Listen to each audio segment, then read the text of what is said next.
দর্শক, আমি যে রাস্তা ধরে চলছি এটা কিন্তু কোনো সাধারণ রাস্তা নয়। এটা হলো নাটোর দীঘাপতিয়া রাজবাড়ির প্রবেশের রাজকীয় রাস্তা।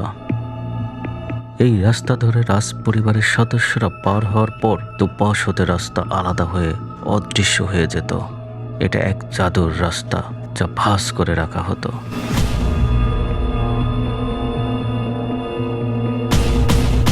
এটা ছোট ছোট জানালা সম্বলিত ভয়ঙ্কর সব বন্দিশালা, যেখানে দিনের আলোতেও থাকতো ঘুটঘুটে অন্ধকার। আর এটা সেই অস্ত্র যা দ্বারা বন্দিশালার সব ভয়ঙ্কর আর বিদ্রোহী আসামিদের এক কোপে দেহ হতে মুন্ডকে আলাদা করা হতো।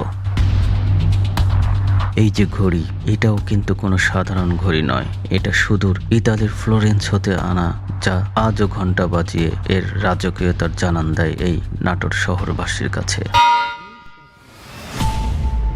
হ্যাঁ দর্শক, আজ আপনাদের এই ভিডিওতে সব অবিশ্বাস্য ও রহস্যজনক এক রাজবাড়ির রাজকীয়তা ও ঐতিহাসিক ঘটনা জানাবো।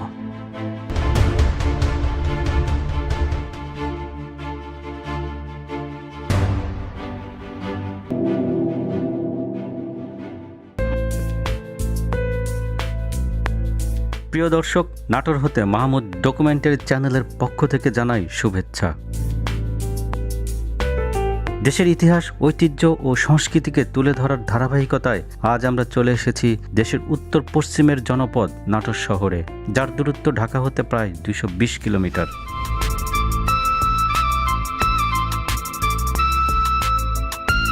ঐতিহ্য আর রাজকীয়তায় ঠাসা এই নাটোর শহর সেই সময় রাজাদের পদচারণায় মুখরিত ছিল এই জনপদ। আজ তারা না থাকলেও তাদের রেখে যাওয়া সৃষ্টি জানান দেয় তাদের জীবন কতটা আভিজাত্যে মোড়ানো ছিল। আমরা নাটোর বগুড়া রংপুর মহাসড়ক ধরে চলছি দীঘাপতিয়া রাজবাড়ি তথা উত্তরা গণভবনের দিকে, যা নাটোর শহর হতে 3 কিলোমিটার উত্তরে দীঘাপতিয়া ইউনিয়নে অবস্থিত। আমার পাশে দেখতে পাচ্ছেন নাটোর জেলা প্রশাসকের কার্যালয় ও আদালত চত্বর।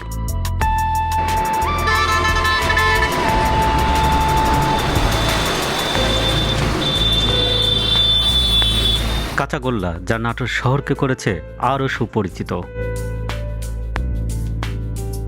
এছাড়া নাটোর জেলাতে রয়েছে বাংলাদেশ টেলিভিশনের একটি উপসম্প্রচার কেন্দ্র।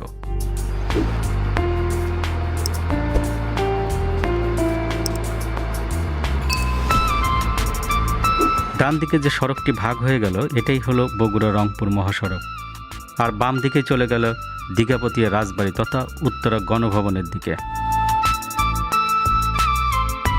সবুজে মোড়ানো রাস্তা আর সারি সারি পাম গাছ যে কোনো দর্শনার্থীকেই করবে মুগ্ধ।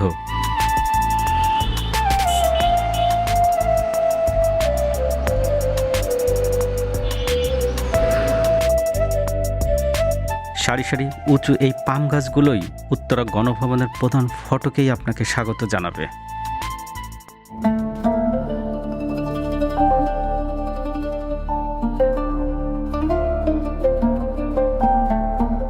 নাটোরের দীঘাপতিয়া রাজবাড়ি তথা উত্তরা গণভবন প্রাচীন স্থাপত্যকলার এক অপূর্ব নিদর্শন। প্রায় 300 বছরের প্রাচীন ইতিহাস, ঐতিহ্যের সৌন্দর্য মণ্ডিত এ ভবন আজও কালের সাক্ষী হয়ে উত্তরা গণভবন নামে পরিচিত। ভবনটির সামনে গেলে সবাইকে থমকে যেতে হয়। দৃষ্টিনন্দন সুদৃশ্য বিশাল সিংহদুয়ার, এর উপরে অতিকায় এক ঘড়ি যা ঘন্টা বাজিয়ে আজও সঠিক সময় জানিয়ে দিচ্ছে এই নাটোরবাসীকে।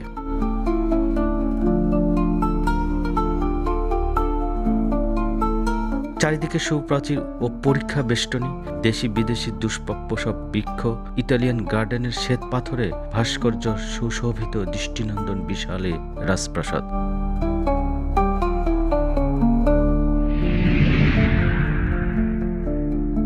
উত্তরা গণভবনের এই প্রধান ফটক, যা পুরো রাজপ্রাসাদের সৌন্দর্য, ঐতিহ্য ও আভিজাত্যের প্রথম প্রতিচ্ছবি। ফটকটি উঁচু, প্রশস্ত এবং সমমিত কাঠামোতে তৈরি। এতে ইউরোপীয় ও উপমহাদেশীয় রাজবাড়ির স্থাপত্যের আদলে তৈরি করা হয়েছে। লোহার তৈরি বড় গেটের সঙ্গে দৃষ্টিনন্দন খিলান এবং পিলার যুক্ত, যা দর্শনার্থীদের আজও এর রাজকীয় প্রবেশপথের এক নিদারুণ অনুভূতি দেয়। ফটকের উপরিভাগে নকশা করা অলঙ্করণ ও কারুকাজ রয়েছে, যা ঐতিহাসিক রাজবাড়ির গাম্ভীর্য প্রকাশ করে। এই ফটকটি এমনভাবে নির্মিত যে বাইরে থেকেই ভেতরের রাজকীয় পরিবেশের এক নিদারুণ আভাস পাওয়া যায়। ফটকের রং সাধারণত ক্রিম, সাদা ও লাল গাঢ় ইট রঙের সঙ্গে গাঢ় রঙের লোহার গেটের সমন্বয়ে তৈরি। রঙের এই কনস্ট্রাকশন ফটকটিকে আরও দৃশ্যমান ও আকর্ষণীয় করে তুলেছে। নকশায় ফুল, লতা ও জ্যামিতিক অলঙ্করণ দেখা যায়, যা রাজকীয় ঐতিহ্যের প্রতীক। ফটকের দুই পাশে গার্ড হাউস বা ছোট স্থাপনা রয়েছে, যা এর ভারসাম্য ও নিরাপত্তার দিকটি ফুটিয়ে তোলে। সকালের সোনালী সূর্যের আলো যখন এই ফটকের উপর পড়ে, তখন যেন সূর্যের আলো আর লাল সাদা দেয়ালের আলো মিলে জ্বলজ্বল করে ওঠে। এই প্রধান ফটক এতটাই দৃষ্টিনন্দন যে কোনো দর্শনার্থী প্রথম দেখাতেই এটি রাজকীয় এক ইমপ্রেশন তৈরি করে। এখন যে রাস্তাটি দেখতে পাচ্ছেন, এটাই রাজবাড়ির প্রবেশের একমাত্র রাস্তা।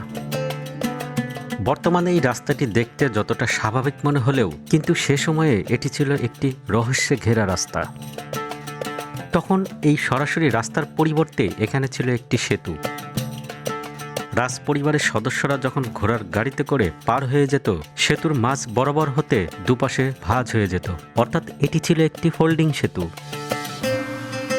ভাঁজ করে রাখা যেত বলে তখন এটিকে জাদুর রাস্তা বলা হতো। পরবর্তীতে রাজপ্রথা বিলুপ্ত হলে রক্ষণাবেক্ষণের সংকটে সেতুটি তুলে এখানে স্থায়ী রাস্তা নির্মাণ করা হয়। 5 প্রকার পাতার কালার চেঞ্জ।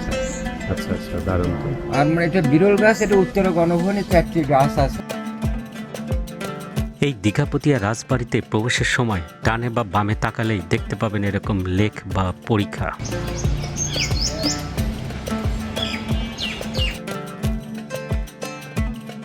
বহিঃশত্রুর হাত থেকে নিরাপত্তা, সৌন্দর্য বর্ধন, মৎস্য শিকার ও বিনোদনের জন্য প্রাসাদের চতুর্দিকে রয়েছে প্রায় 14 একরের দৃষ্টিনন্দন সুগভীর পরীক্ষা। এই পরীক্ষার দুধারে রয়েছে এরকম 22টি ঘাট।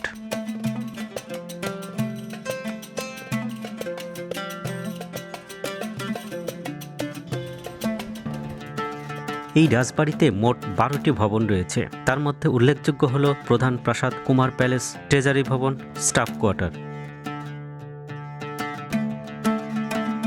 দর্শক, এখান থেকে 4 কিলোমিটার দূরে অবস্থিত নাটোর রাজবাড়ি, যা শাসন করত রানী ভবানী। এখন কথা হলো, এত কাছাকাছি এই দীঘাপতিয়া রাজ পরিবার আসলো কিভাবে, আর কেনই বা তৈরি হলো?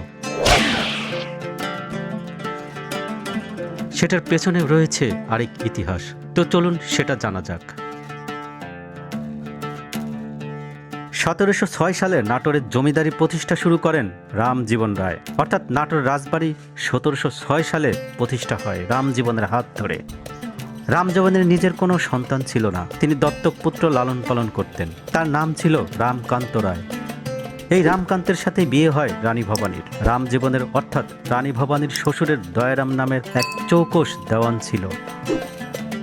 এই দেওয়ানকে দীঘাপতিয়ায় কিছু জমি দান করেন। সেই জমিতে দয়ারাম একটি বাড়ি তৈরি করেন। রামজীবন 1734 সালে মারা যাওয়ার পর রাজা হন রামকান্ত রায়। রামজীবন মারা যাওয়ার আগেই রাজ্যের অভিভাবক নিযুক্ত করেছিলেন দয়ারামকে। তাই রামকান্ত রাজা হলেও রাজ্যের সমস্ত রাজকর্ম পরিচালনা করতেন এই দয়ারাম রায়। দয়ারাম ছিলেন অত্যন্ত দক্ষ, বুদ্ধিদীপ্ত, ক্ষমতাসম্পন্ন।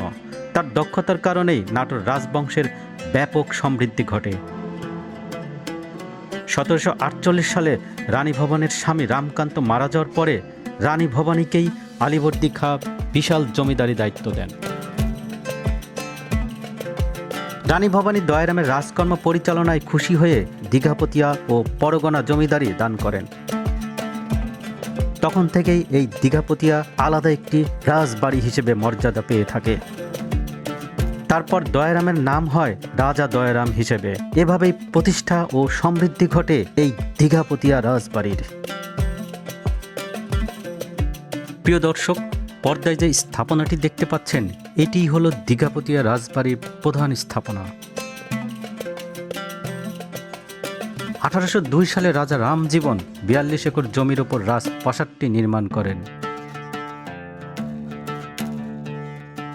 1897 সালে প্রবল ভূমিকম্পে প্রাসাদটি ধ্বংস হলে 1897 থেকে 1908 সাল সময় পর্যন্ত বিদেশি প্রকৌশলী ও বিশেষজ্ঞ শিল্পীদের সহায়তায় দীঘাপতিয়া রাজবংশের ষষ্ঠ রাজা প্রমোদানাথ রায় আজকের এই প্রাসাদটি নতুনভাবে নির্মাণ করেন। প্রাসাদের নির্মাণশৈলী ও ভবনের কারুকার্যে মুঘল ও পাশ্চাত্য স্থাপত্যকলার মিশ্রণ দেখা যায়। ভবনটি সাধারণত একতলা হলেও কিছু অংশ উচ্চতা বেশি এবং বিস্তৃত বারান্দা রয়েছে।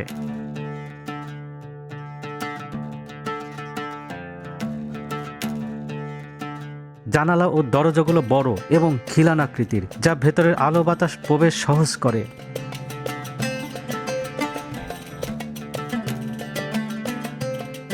বিশাল দরবার হল বা সভাকক্ষ রয়েছে এখানে, যেখানে একসময় রাজকীয় সভা ও গুরুত্বপূর্ণ অনুষ্ঠান অনুষ্ঠিত হতো। পরবর্তীতে ব্রিটিশ আমলেও গুরুত্বপূর্ণ প্রশাসনিক কেন্দ্র ছিল এটি।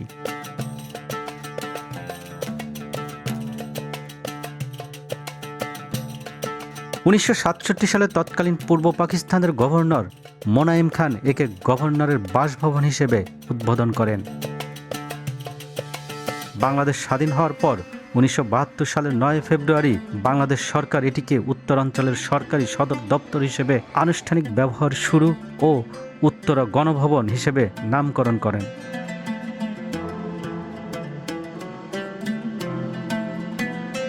সেই থেকে এটি উত্তরা গণভবন হিসেবেই পরিচিত।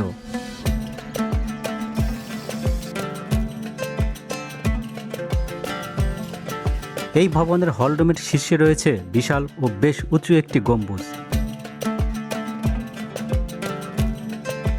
এই গম্বুজের নিচ দিয়ে হলরুমে সূর্যের আলো প্রবেশ করে।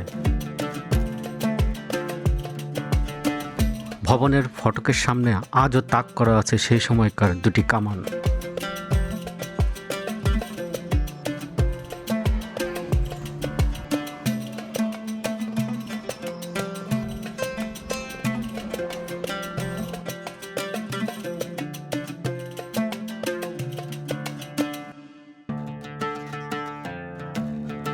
প্রিয় দর্শক, এখন পর্দায় যেটি দেখতে পাচ্ছেন এটি হলো কুমার প্যালেস। 1897 সালে প্রবল ভূমিকম্পের পর এই ভবনটি একমাত্র অক্ষত অবস্থায় থাকে।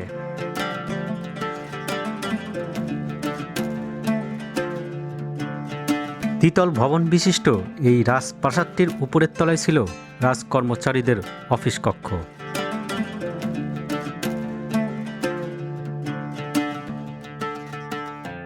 আর এই নিচতলায় ছিল রাজপ্রাসাদের ভয়ঙ্কর সব বন্দিশালা।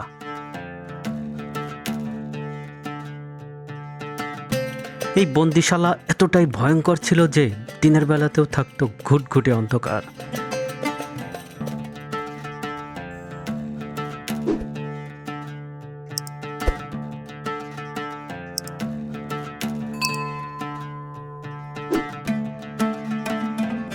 রানীমহল, যা মূল প্রাসাদ থেকে কিছুটা আলাদা স্থানে অবস্থিত, যাতে রাজপরিবারের নারীরা গোপনীয়তা ও নিরাপত্তা পেতেন। 1897 সালে ভূমিকম্পে পুরো ভবনটি ধ্বংস হয়ে গিয়েছে। এটি তুলনামূলকভাবে ছোট হলেও অত্যন্ত সুন্দর সূক্ষ্ম নকশার একটি ভবন ছিল। এখানে চারপাশে বাগান, গাছপালা দিয়ে ঘেরা এক শান্ত ও নিরিবিলি পরিবেশ। রানী অন্যান্য রাজপরিবারের নারীদের জন্য এটা ছিল শয়নকক্ষ, বসার ঘর ও প্রার্থনার স্থান। জানালা ও বারান্দাগুলো এমনভাবে তৈরি ছিল যাতে ভিতর হতে বাইরে দেখা যায়, কিন্তু ভেতরের গোপনীয়তা বজায় থাকে। ফুলের বাগান, ছোট পথ এবং ছায়াঘেরা গাছ রানী ভবনের চারপাশকে অত্যন্ত মনোরম করে তুলত।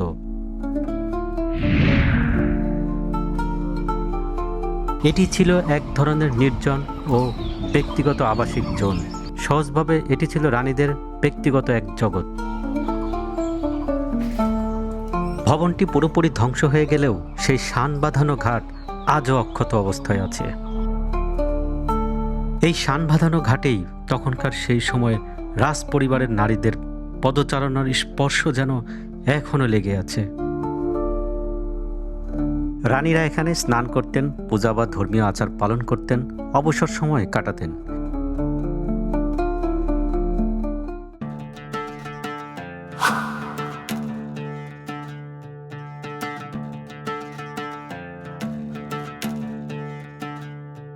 এটি ছিল সম্পূর্ণ নারীদের জন্য নির্ধারিত ও সুরক্ষিত স্থান।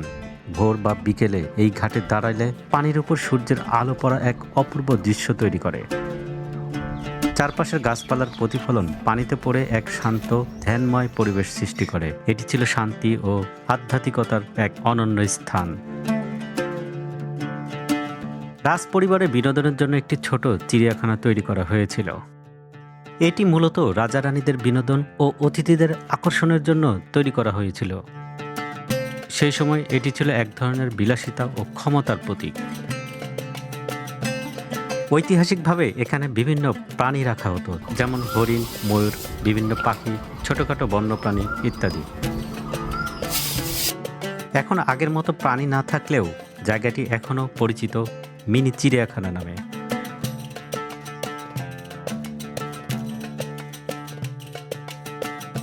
প্রিয় দর্শক, এই পথ ধরে এগোতেই আমরা সামনে পেয়ে যাব উত্তরা গণভবনের সংগ্রহশালা।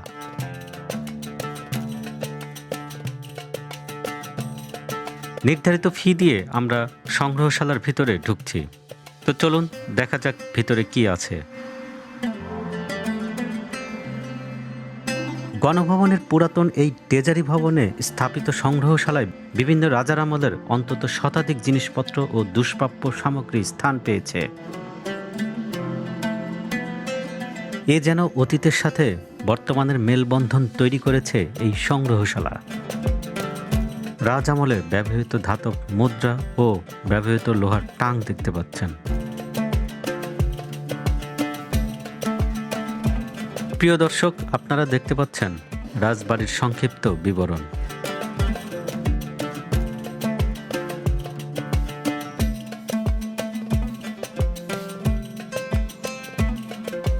বাম পাশের দ্বিতীয় কক্ষে শোভা বাড়াচ্ছে রাজ সিংহাসন।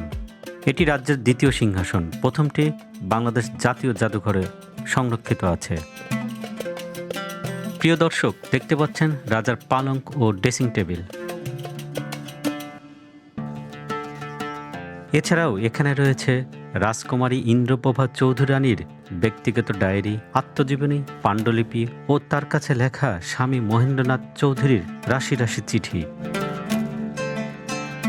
এই নিস্তব্ধ প্রাসাদ শুধু ইট পাথরের গাঁথনি নয়, এখানে লুকিয়ে আছে সময়ের স্তব্ধ পদচারণা, ইতিহাসের দীর্ঘশ্বাস আর অতীতের অম্লান স্মৃতি।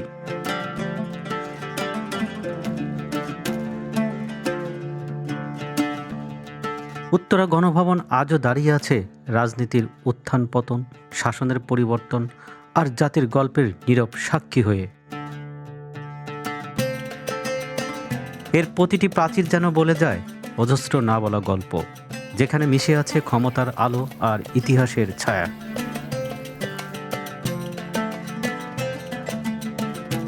সময়ের স্রোতে অনেক কিছুই বদলে গেছে, কিন্তু এই স্থাপনাটি এখনো মনে করিয়ে দেয় আমাদের শিকড় কোথায় আর ইতিহাস কত গভীর। হয়তো আমরা চলে যাব, সময় বদলাবে, কিন্তু উত্তরা গণভবন থাকবে একটি জীবন্ত স্মারক হয়ে, যা ভবিষ্যৎ প্রজন্মকে অতীতের সাথে সংযুক্ত করে রাখবে। ইতিহাস কখনো মুছে যায় না, শুধু নীরবে অপেক্ষা করে শোনার মতো কিছু কান আর বোঝার মতো কিছু হৃদয়ের জন্য। প্রিয় দর্শক, ভিডিওতে আজকে এ পর্যন্তই। আবার দেখা হবে নতুন কোনো ভিডিওতে। ভিডিওটি ভালো লেগে থাকলে লাইক ও শেয়ার করে অন্যকে দেখার সুযোগ করে দিন। আর আপনি যদি আমাদের চ্যানেলে নতুন হয়ে থাকেন তাহলে সাবস্ক্রাইব করে পাশে থাকার অনুরোধ রইল।